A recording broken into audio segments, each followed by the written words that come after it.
Assalamualaikum warahmatullahi wabarakatuh. Ya teman-teman semuanya, di kesempatan hari ini alhamdulillah kita bisa berjumpa kembali dalam tayangan yang mudah-mudahan menginspirasi teman-teman semuanya yang ada di rumah.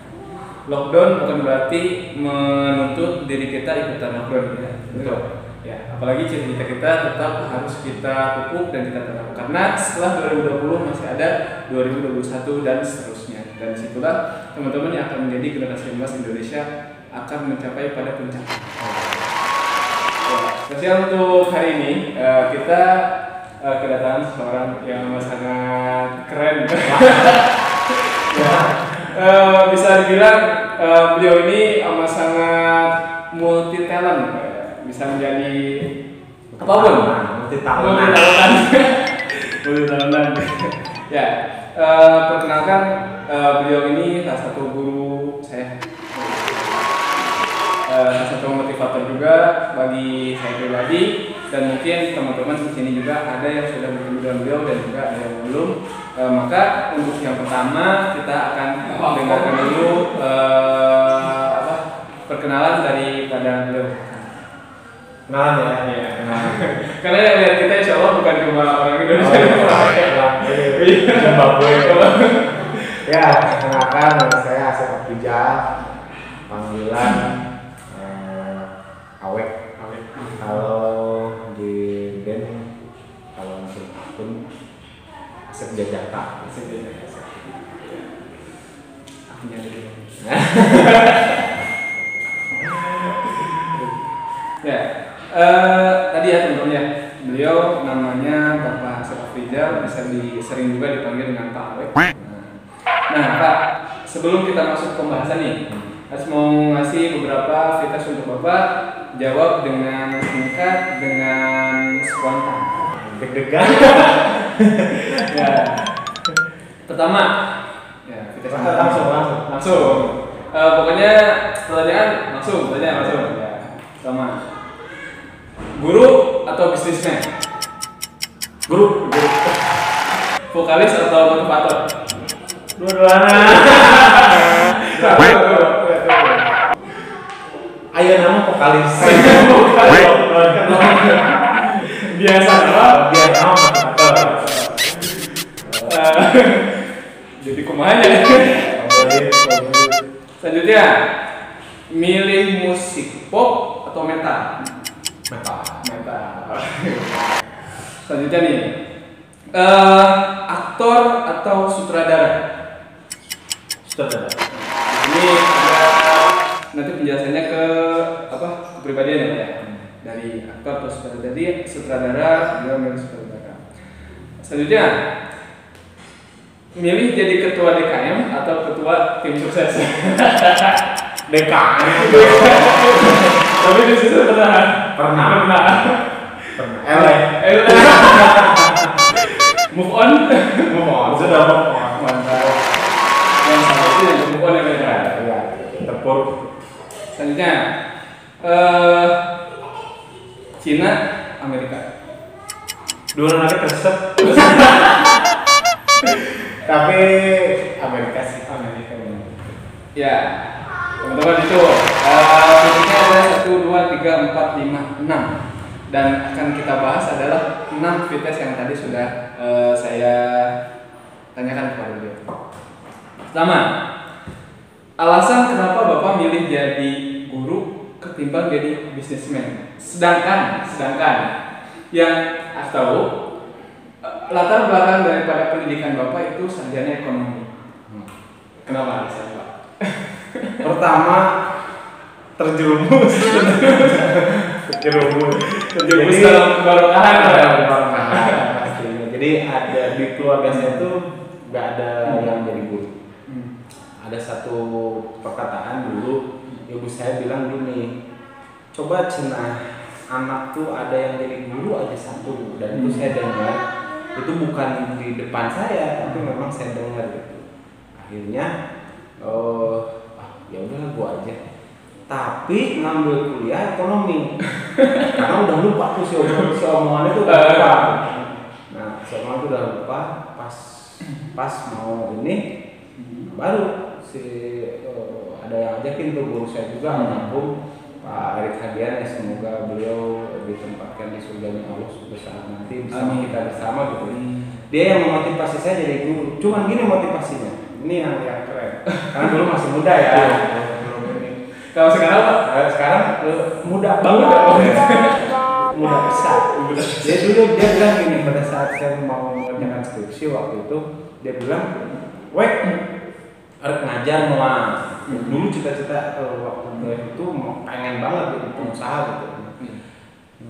Ngajar kumaha ngajar jadi guru di mana, di SMK. Resep sih ya cenah loba awewe. Motivasinya itu awal. Buset. Jadi motivasi terus loba awewe. Awalnya enggak mau loba awewe karena waktu itu masih ini lah. Oke, boleh. Akhirnya ngajar kelas 11 waktu itu. Itu awal jadi guru tuh. Awalnya ngajar pelajaran awal banget ngajar akuntansi. Akuntansi kalau nanti bisa aja nih. Bikin ledger, bikin jurnal, bikin kayak gitulah. Kalau ditanya tahun nih Pak, tahun berapa? Itu tahun 2008. Jadi lulus kuliah, sebelum lulus kuliah itu sudah ngajar. Itu 3 bulan sebelum lulus kuliah kalau nggak salah itu udah ngajar. Mantap. Itu pertanyaan yang pertama. Jadi kalau misalkan tetap ditanya nih, sekarang nih Pak sekarang tetap ditanya, tetap milih jadi guru sampai terus atau mungkin ada keinginan lain? Sekarang gurunya sudah can PNS, can sertifikasi. Nah, gurunya akan tetap lanjut sampai sekarang sudah mencintai banget karena kayak guru saya bilang bahwa guru itu katanya setengah neraka setengah surga. Jadi jadi sebagian badan kita sudah masuk neraka, sebagian badan kita sudah masuk surga, katanya gitu. Itu parah ya. Tapi masuk di logika karena memang mungkin salah satu yang akan mengalir gitu ya ke kuburan kita nanti ada ilmu yang bermanfaat gitu kan. Nah itu mungkin yang sekarang tuh selalu jadi ini. Yang kedua adalah membahagiakan orang tua karena orang tua pengen bisa jadi guru. Yang kedua,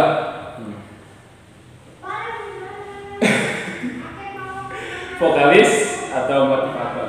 Ya. Sementara vokalis. Sementara lockdown.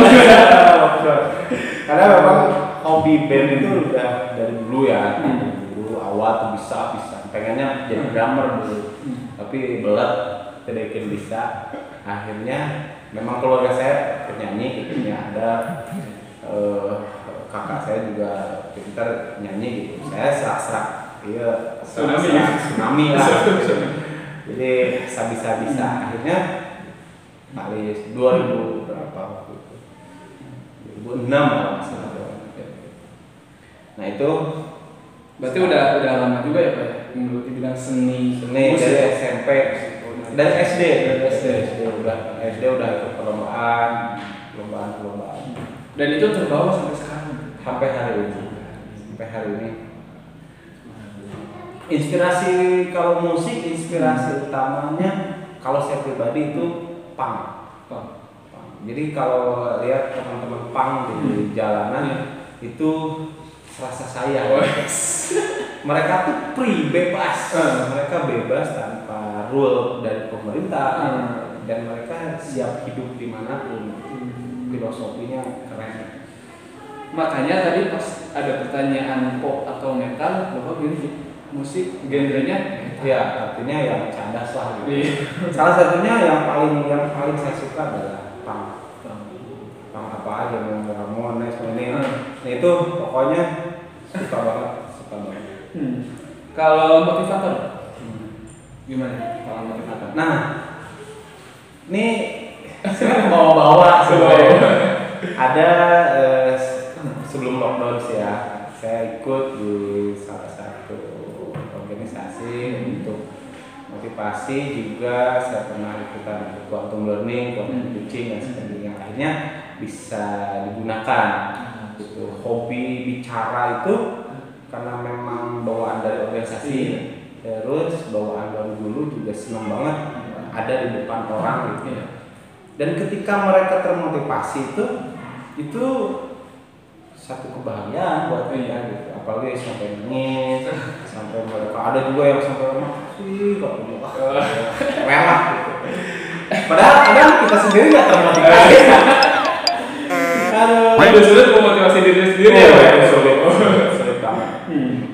Karena memang yang pernah kita dengar itu Pak, ketika dulu Rasul habis dari perang Badar itu katanya ini adalah perang yang kecil, perang yang besar, bukan memerangi orang lain tapi memerangi diri kita sendiri. Ya, betul. Emang itu yang sulit. Tapi mungkin dari motivator ini kalau misalkan memang itu jadi pergaulan mungkin ya Pak. Jadi ketika Bapak ini sering ngobrol dengan orang lain, sering bertukar dengan orang lain, jadi berarti pola hidup kita pun tergantung daripada pergaulan kita. Seperti itu. Betul. Selanjutnya nih, ini agak nyeleneh mungkin Pak pertanyaannya. Bapak memilih jadi ketua DKM.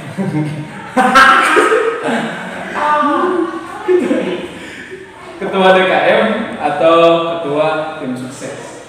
Saya milih di ketua DKM. Karena memang sekarang sedang berjalan. Jadi gini, saya di kampung saya tuh kebetulan DKM sudah mulai sepuh. Akhirnya dia enggak ini. Dan waktu itu ada rapat akbar lah, para tokoh, para kiai, saya ikut hadir di situ gitu, ikut hadir, nggak mau apa-apa, dengerin gitu ya. Oh ini pemilihan ketua DKM yang baru, bilang gitu. Setelah itu, nah, udah oke, siapa sekarang dipilih pemilihan? Ketua yang dulu, ketua DKM yang dulu itu pokoknya dia bilang gini, saya nggak mau tahu. Saya mau pengen digantinya sama ini. Itu saya bengong. Berarti apa? Maksudnya untuk megang masjid, Allah masjid itu kan. Maksudnya udah banget ya. Pergaulan saya masa SMA, masa SMP, udah semrawut lah gitu ya. Pernah lah orang yang tawuran gitu kan. Kadang mabuk gitu. Tapi akhirnya ya sekarang itu sebagai kabentar kau beli enggak, saya nggak mau, saya nolak di situ. Tapi akhirnya semua tokoh sama para kiai di situ gitu di kampungnya udah entar si Akang, dan di situ udah langsung gitu nyocok dan Akang ayo kudu naik pasti gitu udah kayak Allah surat perang bentong istilahnya gitu. Yang akhirnya ya sampai hari ini sudah berjalan 1 tahun. 1 tahun dulu.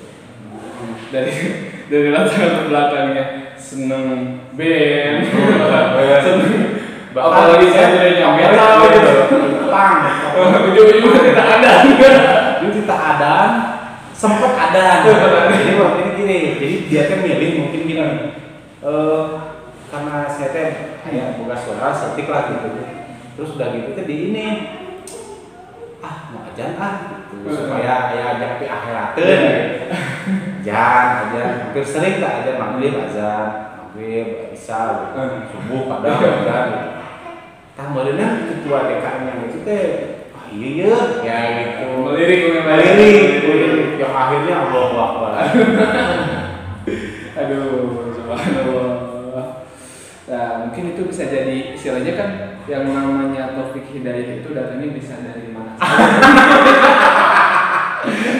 Taufik Hidayah benar.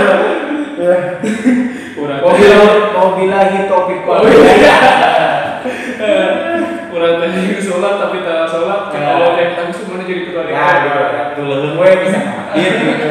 Benar. Masalah memang biasa karena terpaksa tadi itu moto yang sangat bagus itu. Motonya selalu belajar karya. Kepala nggak ada bisa jadi ketua DKM.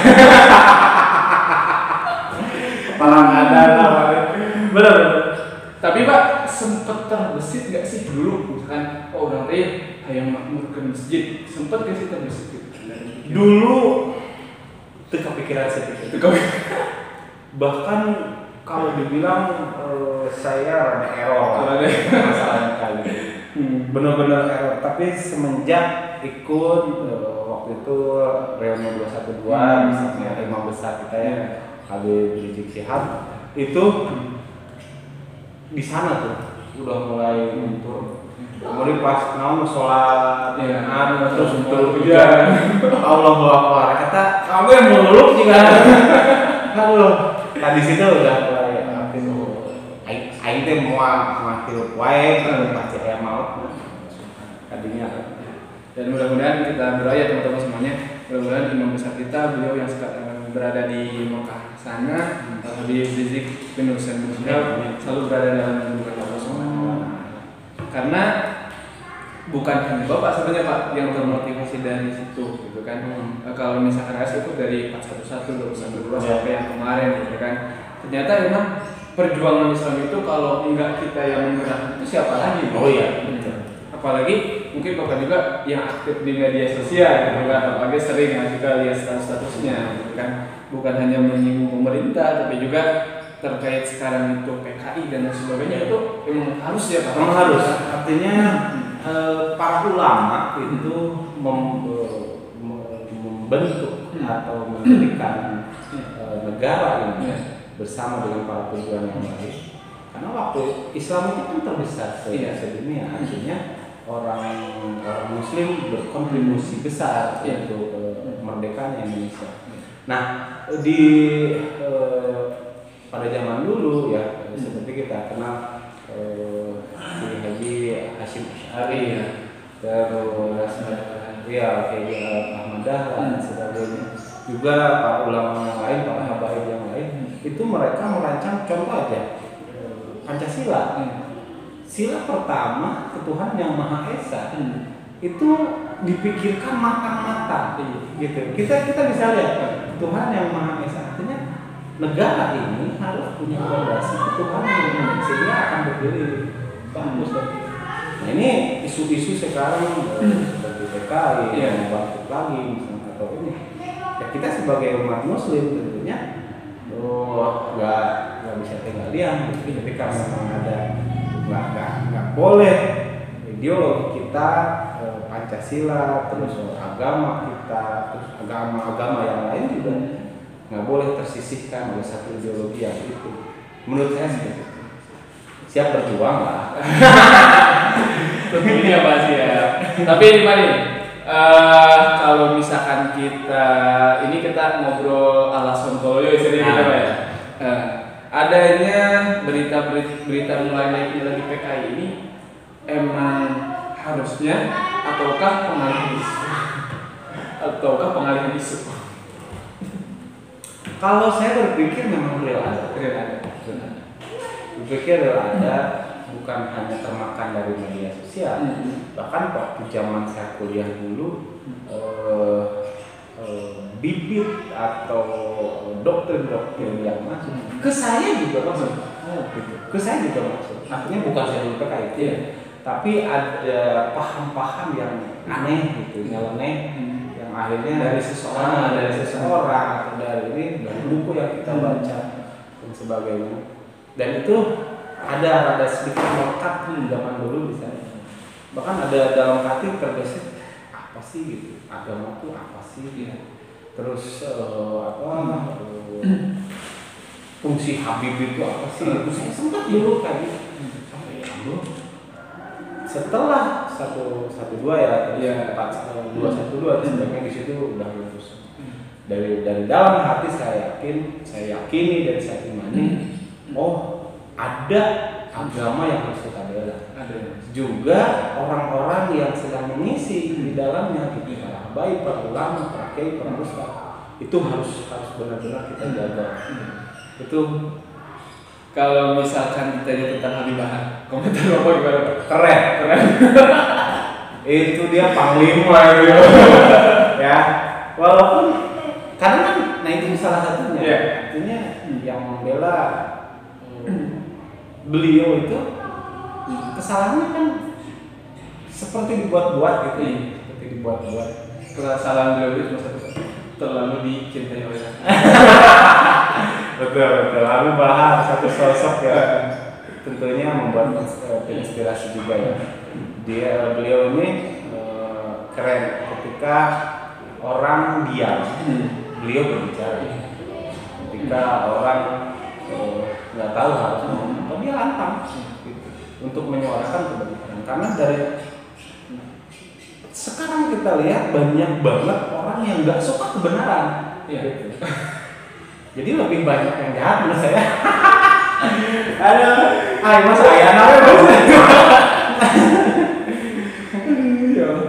Nah, tadi masalah ketua DKM berubah dengan sekarang tim ses Pak. Tim ses, ya tim ses itu gimana Pak? Itu cerita sejarah awal gitu kan bisa jadi ketua tim ses. Tim ses ini sebenarnya nggak tim ses yang ini ya soal presiden atau tapi kan ikutan oleh presiden. ikutan nyawa iyalah pasti mana gitu ya. Tapi gitu nih emang suka aja lah. Nah, Meriba lagi. Meriba menang hiji kajian lah. Bari diumumkan apa teh? Iyalah. Sare kerek. Nah, tim ses itu karena keadaan sebenarnya pas awal, jadi tim sesnya adalah tim ses kepala desa. Nah, ini kemarin tim ses kepala desa. Tapi yang tahun dulu udah move on gitu. Nah kebetulan kenapa saya ikut sama ibunya, karena memang yang nyalon adalah ada ipar. Ada ipar saya. Gitu yang nyalon ada ipar saya. Nah dulu sempat yang nyalon adalah orang tua. Dan itu pun kalah yang selanjutnya kemarin. Nah saya tuh trauma sebenarnya. Trauma ada perumahan gitu. Tapi ini juga ada kita kan gitu. Yang akhirnya saya harus terjun. Pendatang baru dia tuh memang masih muda gitu ya. Terus yang sebelumnya sudah berpengalaman, jadi pengalaman dan luar biasa. Tapi persaingan ada 4 kan waktu itu saya. Adik saya kedua di suara. Kalau misalkan dilihat runtutannya nih Pak dari nih guru, bisnis, vokalis, suka dengan genre metal yang keras, jadi ketua DKM gitu kan, masuk lagi ke politik. Nah itu sebenarnya dari politik itu sukanya dari kapan sih gitu kan? Bapak suka komentar tentang politik itu dari kapan? Nah saya nih tipenya naon ya disebut pendobrak. Nggak senang ketika ada sesuatu yang memang kurang ini, walaupun kita juga terlurus-lurus gitu. Istilahnya mengganjal gitu ya. Ganjel gitu. Nah itu dibentuk dari organisasi. Jadi saya memang aktif organisasi dari mulai SMP, SMA, SMK ya. Terus kuliah itu aktif juga di himpunan, di BEM dan sebagainya. Yang waktu itu tahun 2001, 2002, 2003, nah itu aktif demo kayak gitu, yang memang luar biasa lah. Kita berhadapan atau turun ke jalan, walaupun sudah selesai tragedi 98 itu udah nah itu kita setelah ada yang kita perjuangkan waktu itu. Nah dari situ baru kebentuk sampai ke dunia sekolah, mengaku ke dunia sekolah. Jadi saya nggak berhenti untuk menyuarakan pendapat ke kepala sekolah, ke yayasan dan sebagainya. Situ jika memang kurang bagus, saya ngomong. Vokal gitu. Vokal. Walaupun sebenarnya kalau di kita itu kan istilahnya demokrasi, yang demokrasi sendiri kita nggak tahu tanda-tandanya demokrasinya. Kita di sini itu seperti apa gitu.